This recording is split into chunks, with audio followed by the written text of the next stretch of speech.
যেখানটিতে আছি গাড়ি বহর অল্প কিছুক্ষণের মাঝে সেটি কিন্তু ক্রস করবেন। আমরা যতটুকু দেখছি যে আইন শৃঙ্খলা বাহিনী যারা সদস্য রয়েছেন তারা অনেক বেশি তৎপর হয়ে গেছেন এবং রাস্তার দুই ধারে হাজার হাজার বিএনপির নেতাকর্মীরা তারা অধীর আগ্রহে অপেক্ষা করছেন তাদের দেশনায়ক তারেক রহমানকে এক নজর দেখার জন্য। 40 থেকে 45 মিনিট আগে যদি ঘড়ি ধরে সময়টি বলা হয় তাহলে কিন্তু তিনি ঢাকায় অবতরণ করেন। সেই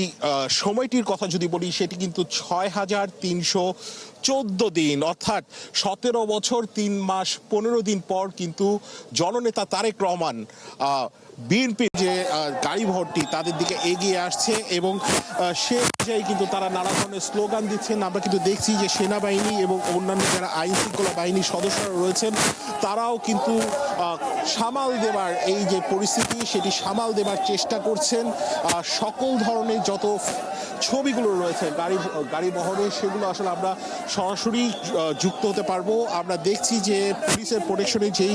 মোটর বাইক দুটি সেই মোটর বাইক দুটি কিন্তু আমরা দেখছি, তার মানে বোঝা যাচ্ছে যে আর অল্প কিছুক্ষণের মাঝেই সেটি হয়তো বা 2 থেকে 1 মিনিটের মাঝেই তারেক রহমানকে বহনকারী যেই গাড়ি বহর আমরা দেখতে পাচ্ছি যে এখন কিন্তু গাড়ি বহরের যে পুলিশের প্রোটেকশনের যে গাড়িগুলো সেই গাড়িগুলো আমাদের সামনে দিয়ে ক্রস করছেন। প্রথমে একটি পুলিশের গাড়ি যাচ্ছে, তারপর কিন্তু র্যাব 1-এর গাড়ি যাচ্ছে, তারপর আছে বিজিবির গাড়ি, আর অল্প কিছুক্ষণের মাঝেই সেই ক্ষণ এই নেতাকর্মীরা যারা দাঁড়িয়ে রয়েছেন যারা দীর্ঘ 17 বছর আওয়ামী লীগ সরকারের আমলে নানান পরিস্থিতি শিকার হয়েছেন, নানান মামলার শিকার হয়েছেন এবং যাদেরকে এক গুম থেকে শুরু করে নানাবিধ অত্যাচারের শিকার হয়েছেন, তারা কিন্তু সেই মুহূর্তটির অপেক্ষায় ছিলেন এবং সেই অপেক্ষার অবসান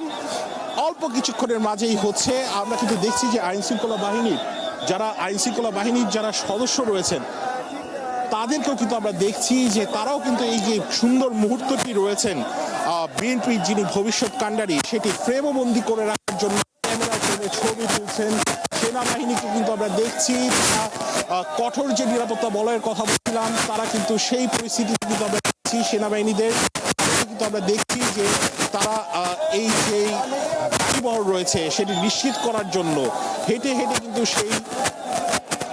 পরিস্থিতি নিয়ন্ত্রণ করার চেষ্টা করছেন এবং একে একে যত গাড়ি বহরগুলো রয়েছে তারেক রহমানকে বহনকারী যে গাড়ি বহর আমরা যদিও শুনতে পেরেছি যে তিনি বাসে করে আসছেন, যেটি আসলে বুলেট প্রুফ বাস, এবং সেই বাসটি কিন্তু খুব সম্ভবত আমার চোখের সামনে এখন ক্যামেরার চোখে হয়তোবা দেখানোর চেষ্টা করছি যে যেই বাসটিতে করে তারেক রহমান যাবার কথা রয়েছে সেই বাসটি কিন্তু এখন ক্রস করছে এবং নেতাকর্মীদের উচ্ছ্বাস তার পাশাপাশি কিন্তু চোখে পড়ছে এসএসএফ থেকে শুরু করে সকল ধরনের নিরাপত্তা বলয়ের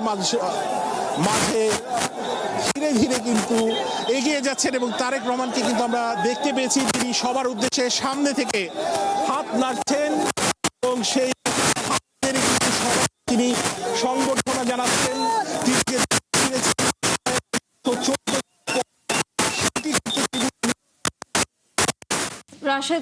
রাশেদ আনিস, আপনাকে ধন্যবাদ।